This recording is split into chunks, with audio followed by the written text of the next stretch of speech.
Thanks, Chris. Hello, everybody, and welcome to RBCM at Outside. My name is Liz Crocker, and I'm a learning program developer at the Royal BC Museum. And today I am at Point Ellice House in Victoria, British Columbia, on Vancouver Island. And we are going to have about a 30-minute program today, and we're going to have a look at all the grounds here. But before we do, I've just got a few little housekeeping that I have to get through.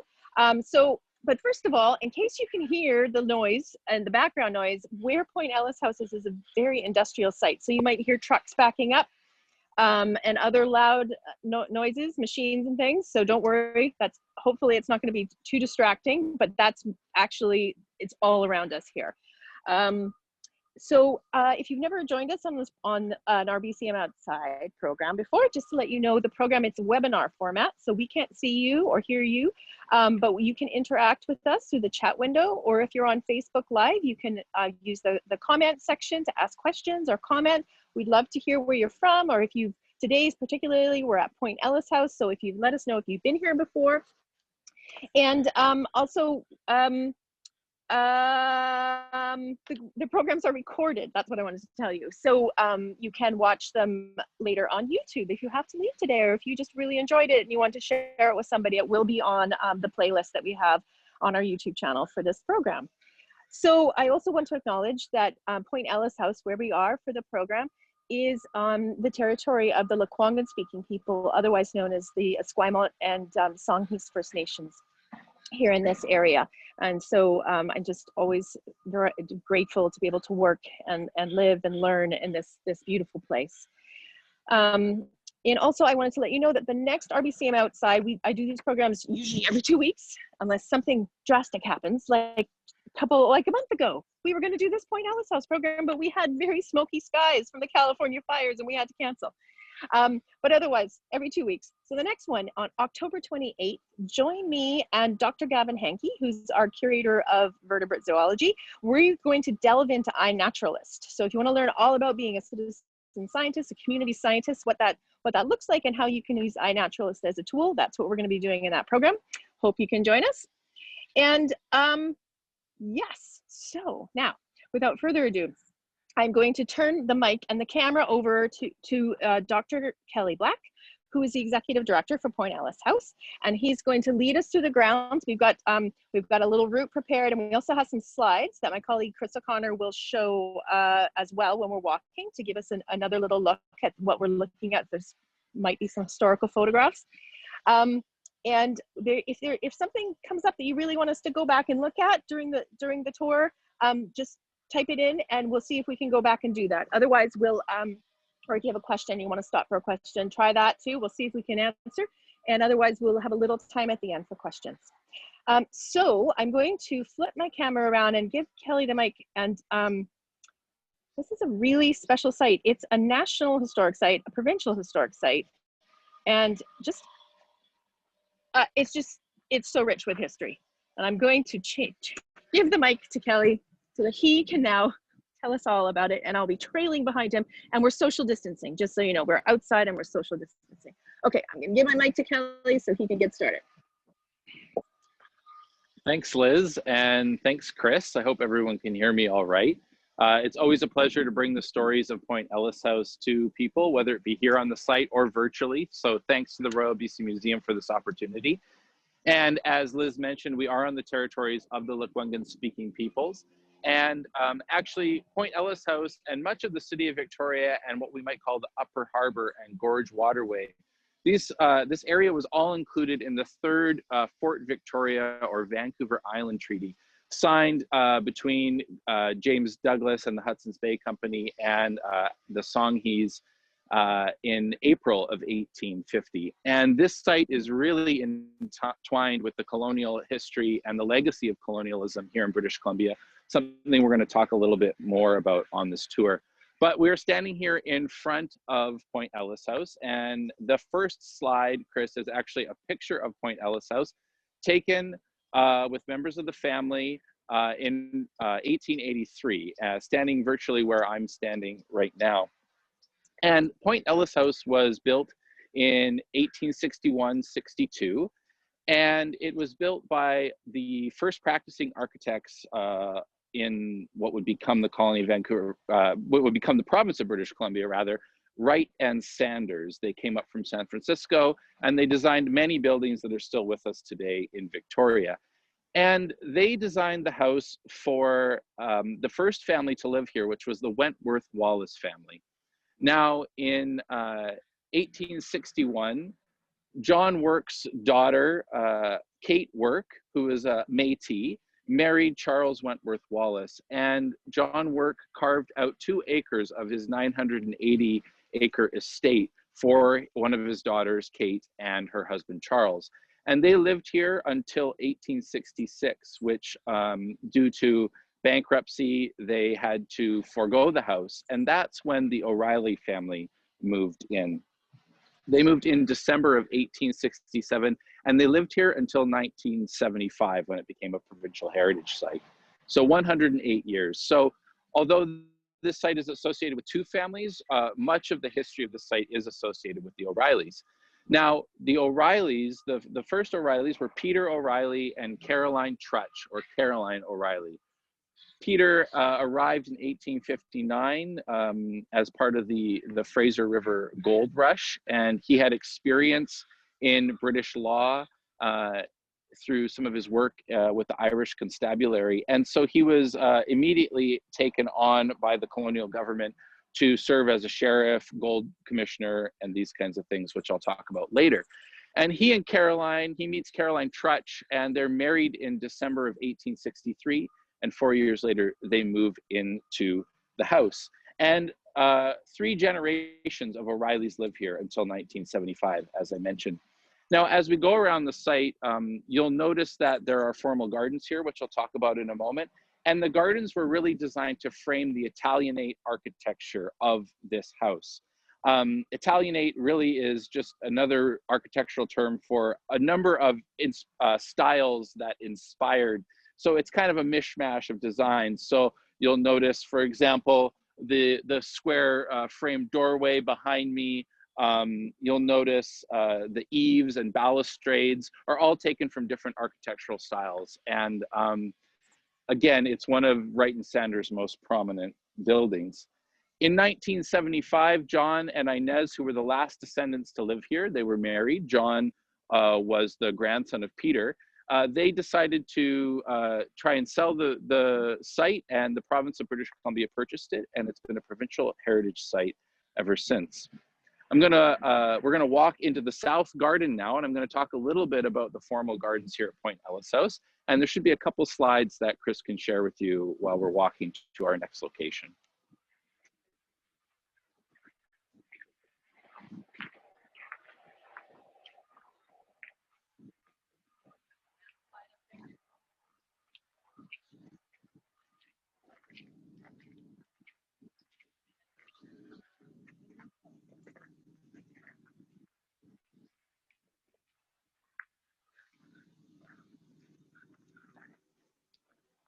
So we're here in what's called. Okay. Thanks, Chris, for showing those slides of the Wentworth Wallaces and some of the O'Reillys. We're here in the South Garden. Now, the South Garden under the Wentworth Wallaces was really just a site of a well, but we don't have much more information about their time here. But when the O'Reillys moved in, it became a working garden, or what we might call a kitchen garden.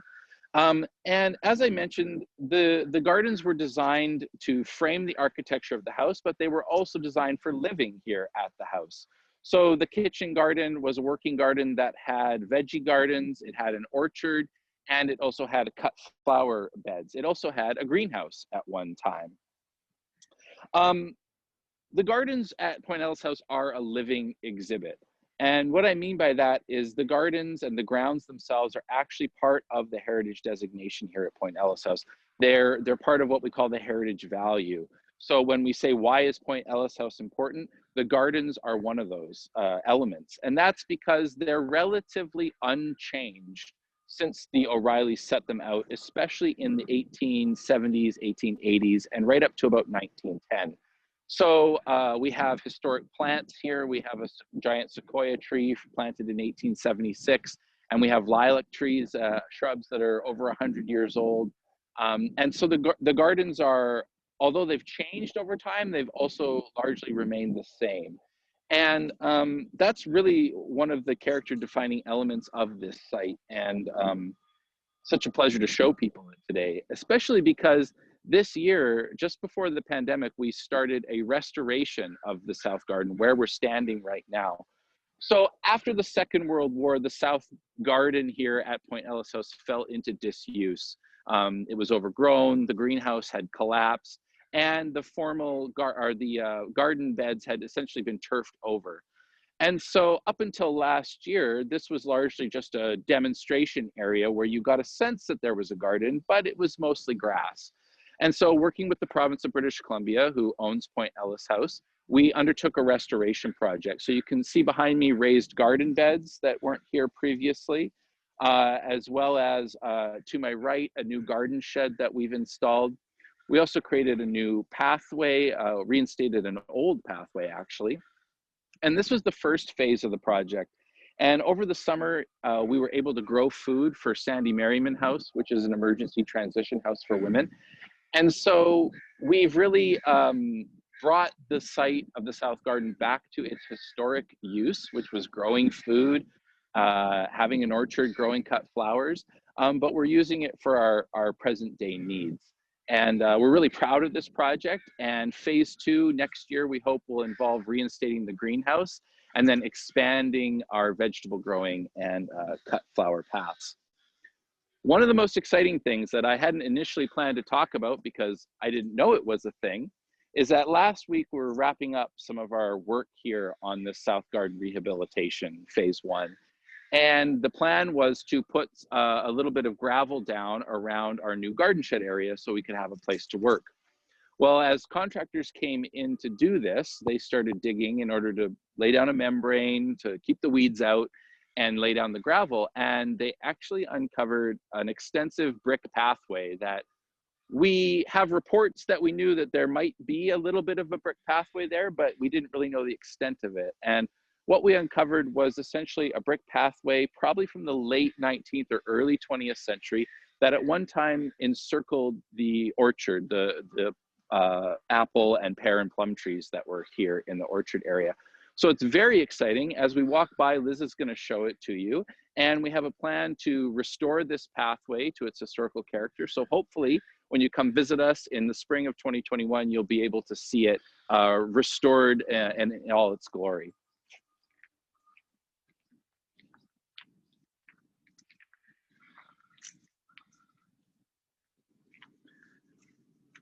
So one part of the pathway just starts here and it goes around in sort of a semicircle shape. So far, we haven't been able to identify any of the bricks, like if they might be from brick makers here in Victoria. But we hope that when we reinstate it, we should be able to find some bricks that are marked and maybe give us a little bit more information about the site.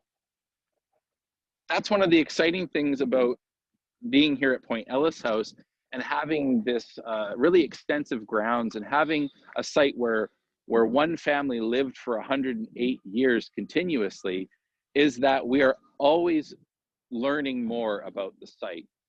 Whether it be a garden volunteer that uncovers a fully intact bottle, which is what happened last week, or uncovering a new brick pathway, or learning more about the connections between the family members and the history of British Columbia, the history of Victoria. It's a constant learning opportunity, and there's always more work to do. So we're going to head to the water now, and there should be a couple of slides for Chris to show viewers as we walk to the Selkirk water.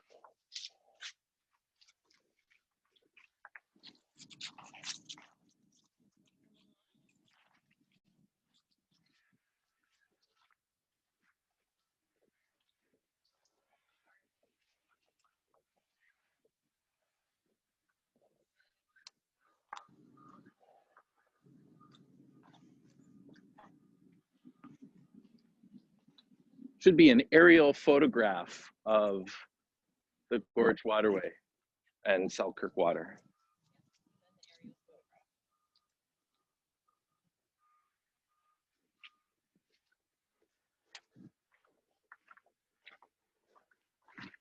So one of the other great things for visitors and for those of us that work here at Point Ellice House is we are on the water. As Liz mentioned at the beginning, we are today in 2020 surrounded by light industry. And so it can be noisy, but it's always nice to come down here to the water and soak it all in. It's quite beautiful. And we are on what we would call the Upper Harbor, or officially Selkirk Waterway, which gives way to the Gorge Waterway. And one of the great things is that in the season when the harbor ferries are running, you can take the harbor ferry here to Point Ellice House. We have a dock on Selkirk Water. It's just past the Point Ellice Bridge. Some people here in Victoria call it the Bay Street Bridge, but we like to remind people it is the Point Ellice House, or the Point Ellice Bridge rather. Interestingly as well, here at Point Ellice House, not only do we have the house and the formal gardens and a vast collection, which I'll talk about shortly, but we actually have the longest natural shoreline remaining on the Gorge Waterway. So our 2 acres here that are along the Upper Harbor are, again, essentially unchanged. We have large arbutus trees, Gary oaks, other native plants, and at any time you can see any number of birds and wildlife here. So we were watching hummingbirds earlier and woodpeckers, but also ravens, kingfishers, eagles, otters, minks, raccoons, and deer, to name just a few. So it's very, very special and very important for that reason as well. Now, Point Ellice House is a provincially owned heritage site, but it is operated by a third party, and that is the Vancouver Island History Society, my employer, local history society, and we're a nonprofit charitable organization that manages the site on behalf of the province. And we took over management in 2019. And one of the things that we wanted to do with Point Ellice House is let people know that it's here, because so many people have not visited before, but also start to understand the house and the stories of the families that lived here in the wider context of the neighborhood, so Rock Bay, Burnside Gorge here in Victoria, in the larger context of the city of Victoria and its history, and of course, British Columbia and its history. And the reason I show that aerial photograph, and we like to show that to visitors when they come here, is because it really shows you in some ways how things around here have changed and how some things haven't changed. This, at one time when the Wentworth Wallaces and the O'Reillys lived here, was semi-rural. It was actually outside of the boundaries of the city of Victoria until the late 1890s. And there were other neighbors that had large homes along the water here. And then it slowly started to get more industrial, beginning in the late 19th century. But even so, it was still became more residential after sort of the First World War. But then that changes again in the 1960s when those residential homes are demolished and we get more light industry moving in. So there's been a lot of evolution and change. And because we have this beautiful 2 acres plunked down in the middle of light industry, people are often curious about, why is it like this? And so we've started to tell that story and connect Point Ellice House to the wider stories of our neighborhood and our city. And that's really just to show people that it wasn't always like this, but also that we now have to coexist with this light industry. And it's always an adventure, always interesting, but we have good relationships, and we're really spreading the word about this place. And I'll talk more about connecting stories, wider stories about Victoria history towards the end. But we're gonna go to a provincial stop of interest sign now, which a lot of people might be familiar with. You've probably seen them around wherever you are. If you're in British Columbia, or if you visited British Columbia, you'll be familiar with these signs. And as Liz shows you the sign, I'll give you a moment to read it. This sign was put up in 1969 by the province of British Columbia. But I like to point this stop of interest sign out to visitors because it shows us how our historical narratives are always changing. The thing about this sign is that it lists every single job that Peter O'Reilly ever had, except for one. It says that he was a gold commissioner, yes, a county court judge, yes, a member of the first Legislative Council of BC, yes. He was also the Indian Reserve Commissioner for the provincial and federal governments for 18 years. From 1880 to 1898, Peter O'Reilly was, shall we call him, the man on the ground for the provincial and federal governments who were trying to settle what they called the Indian land problem. And that was that when British Columbia and Canada joined together in Confederation in 1871, the federal government was responsible for, quote, Indian affairs under the British North America Act. And so British Columbia had to figure out what it was doing, where it hadn't signed any treaties, and in most cases, most places in the province, it had not set out any reserves. And so the federal government was bothering British Columbia about this for many years. And without getting into a lot of history about the Indian Reserve Commission, I'll just say that after some starts and stops with setting out Indian reserves, Peter O'Reilly was selected to sort of get the job done quickly. It took him 18 years, but he had a hand in either reducing, eliminating, or in some cases increasing the size of reserves, of over 600 reserves here in British Columbia. So Peter O'Reilly is pretty important for the history of the geographic history of colonization here in British Columbia. But this sign doesn't mention that. And I think when you choose to list every job except for that one, that's probably by design. And that shows us how much our historical narratives change. And one of the things we've been working to do here at Point Ellice House since we took over management is start reminding people about that history, about the role of the Indian Reserve Commission and Peter O'Reilly, and how the O'Reilly family, Peter in particular, played a role in settler colonization of this province. It's very important that we talk about that, and we can learn a lot about why things are the way they are today when it comes to First Nations land rights and title in British Columbia by understanding the Indian Reserve Commission and Peter O'Reilly's work doing that.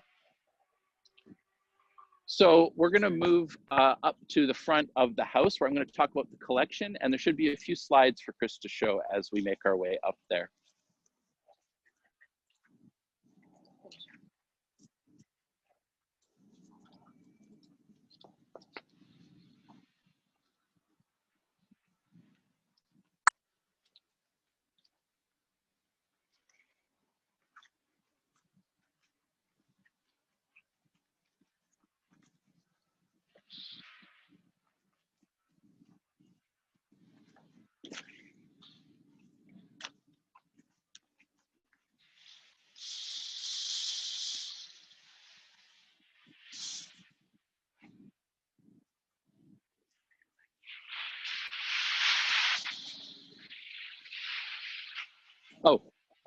So I'm going to talk about the collection now. And I'm standing in front of either the front or the back entrance, depending on how you look at it here at Point Ellice House, because historically you might have arrived via the water, and this would be your front entrance, or you might have arrived via Pleasant Street, which is where we started the program. Now, Point Ellice House has a large collection of objects, of artifacts. In fact, over 12,000 objects. What's special about the collection is that they're all associated with Point Ellice House, and in particular with the O'Reilly family, because they lived here for 108 years and they never got rid of anything. We have everything from a family Bible from the Trutch family, because Caroline Trutch married Peter O'Reilly, from 1725 in the collection. And we also have a BC Hydro bill from 1975 in the collection. We have a golden harp, and we have 2 pianos. We have an extensive greeting card collection, cutlery and china, and we have a First World War military helmet from the French military, all kinds of interesting things. We're always learning about it, and it's very extensive. You can actually explore the collection through our website, through the Provincial Heritage Artifact Database. If you go to our website, you can click on Search the Collection. And we're always working on digitization projects. In fact, next month, we're starting a digitization project to provide large format digitization of all of our framed artwork here at Point Ellice House. We have about 80 or so large framed artworks, and so we'll be digitizing those, and eventually they will go up on the database, which is on our website. Speaking of historical resources, the O'Reillys also left a huge archive of textual documents, which are at the BC Archives at the Royal BC Museum. I believe it's something like 8 meters back to back of documents. And because all of the correspondence, or most of the correspondence, is housed at the BC Archives, we recently undertook a transcription project where we transcribed a number of letters from the collection. And we've put them up on our website. So you can read letters between Peter and Caroline, or between Peter and his daughter Kathleen, or Kathleen and her brother Frank, that date from the 1860s all the way up to the 1890s. And we've also digitized a number of original recipes from our collection. So if you're interested in making beef tea at home, you can go onto our website and look up what that is. But probably you won't want to make beef tea. But if there are any educators watching, it's a great resource for that. As we make our way to the Visitor Center building, Liz is just showing our giant sequoia planted in 1876. And you'll notice as well when she pans down the cobble borders of the gardens, again, all part of the heritage character and heritage value of the Victorian gardens here. And there should be a few slides for Chris to show as we get to our visitor center and our feature exhibit space.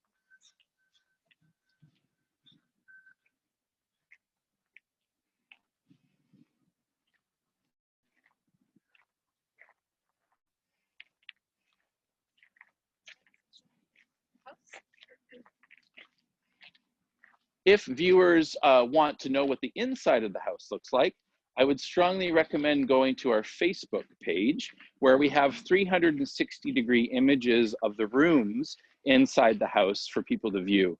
The house, when we are open, is a self-guided tour with docents and volunteers on site to answer your questions. And the rooms are set up in a period style with, again, all original artifacts.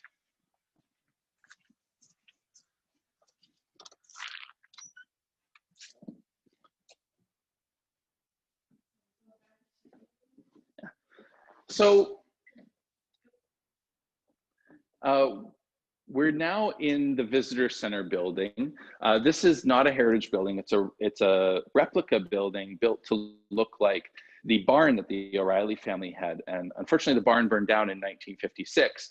And in the 1990s, the province built this building to care for the collection and to interpret the site.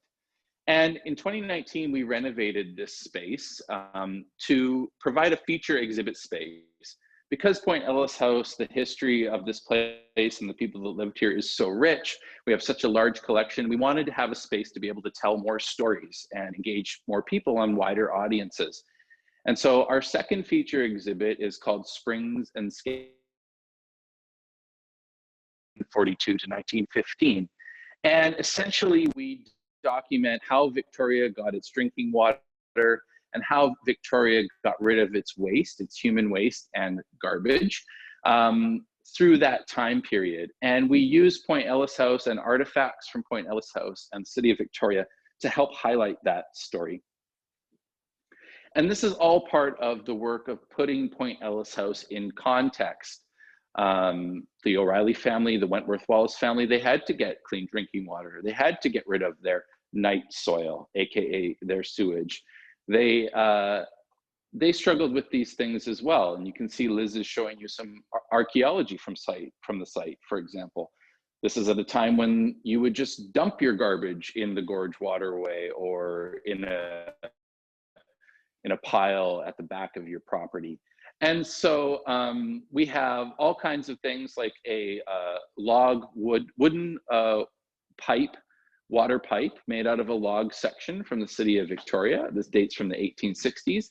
We also have a wall full of commodes and chamber pots. Because we have such a huge collection here, we have a lot of implements for doing your business. So this exhibit really brings you up close, but not too close, to the history of waste and water in the city. And the idea for this exhibit came from visitors' questions. People often want to know where the bathroom is or how they went to the washroom.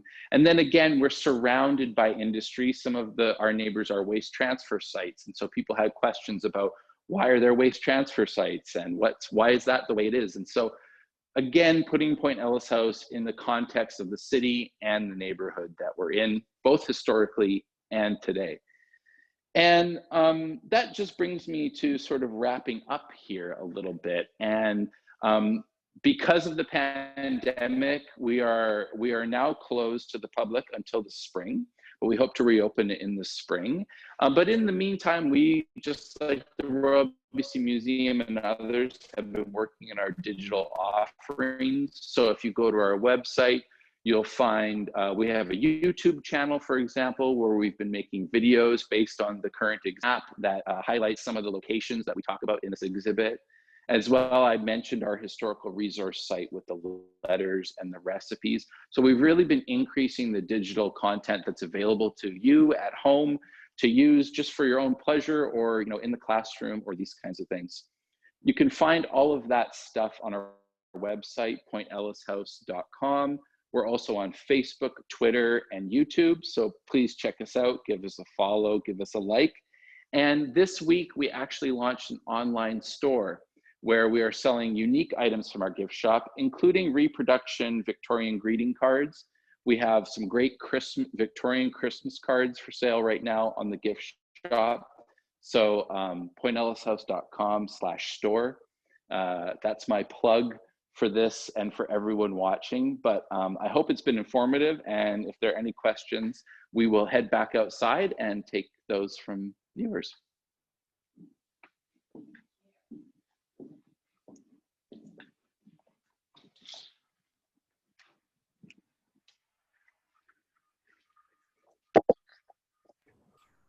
So there are a few questions. Liz, do you want me to ask them? Yes, please. Okay, so our friends from the Glen Shield Housing Society said there are 11 of them watching, so welcome everyone there. Hi, everyone. They have two questions. One is, where is the HeartShaped Garden located? And then, is there a picture of Robert Scott and Kathleen O'Reilly? The HeartShaped Garden is located, garden bed is located on the lawn. So it's just up from the stop of interest sign that I mentioned. The HeartShaped Garden bed was put in the 1990s, but it was based on information from Kathleen O'Reilly's diaries. Sorry, what was the second? Oh, Robert Scott. So Kathleen O'Reilly and Captain Robert Scott of Antarctic Expedition fame had a brief courtship. I'm not aware of any pictures of the two of them together. Of course, though, we do have the correspondence between the two, which is at the BC Archives. And we are going to be putting up letters between Kathleen and Captain Stanhope, who was another Royal Navy courtier of Kathleen, and they had an extensive correspondence between each other. They never married, but we will be putting that correspondence up online probably next month, so people can read those letters. And then Kelly, we've got a lot of comments, people just saying thank you so much for doing this. They really appreciated it, and they really look forward to when they can visit, to come visit. Yes, please. We did get two comments, one from Pepper from Facebook, who said, Kelly, great presentation. As you know, I'm a descendant of the Wentworth Wallace family. And then Dorothy says, oh, I'm also a descendant of the Wallace family. This is a question for me. How often are you interacting with descendants that either live in the area or further afield? And what's that relationship like in your role at Point Ellice House? Yes, we are. Pam, who made that comment, who's a descendant, hi Pam, thanks for tuning in. Pam and I know each other well, and for example, when we created our first exhibit last year, which was about the general history of the house, We talked about Kate and Charles living here, and we talked with Pam and talked about the story we would be telling, and that was great. There is a descendant of Inez O'Reilly. So Inez, as I mentioned, married John O'Reilly, who was the grandson of Peter O'Reilly. And Inez, one of Inez's sons, so John's stepson, Tom, he lives in Vancouver, and he came here when we reopened the site in July 2019. And we have a great relationship with him. He actually donated some objects that belonged to his mother that were related to the house here. And there are descendants of one of Peter's sons, Frank. He has some descendants. I believe they live in the United States. And one day they happened to stop in here and say, "Oh, we're descendants of Frank, and we're here." And I had a brief conversation with them. They were visiting from the States, and they said they would come back. But I haven't had any interaction with them again since then, but I hope that we will in the near future here. But it's always amazing that there are still people that have a familial connection, or just people who came here when John and Inez had it as a private museum, and they remember going on tours, or they even remember helping Inez be a tour guide. So the history is not as far away as we think, and that's always really amazing for us as the people who work here to get to hear more stories that shine more light on this place. Any other questions, Chris, that I can answer? Or no, those are all the questions. Thanks, Kelly. Okay, well, I'm going to hand the mic back to Liz. Again, thanks to everyone for tuning in. Thanks, Kelly. Hopefully you can hear me. Thank you. That was just so interesting. And thank you for tying it into our provincial and federal history. Very interesting. This spot is just a really special place. And again, it's not just the built structure, it's all the lives here and the actual landscape here. It's just a really special place in not the heart of Victoria, but right on the edge. So, and if you haven't been here, and next time you come to Victoria, please come visit. So thank you very much, and hope to see you again in 2 weeks for our iNaturalist edition on October 28th. Thanks, everybody. Bye-bye.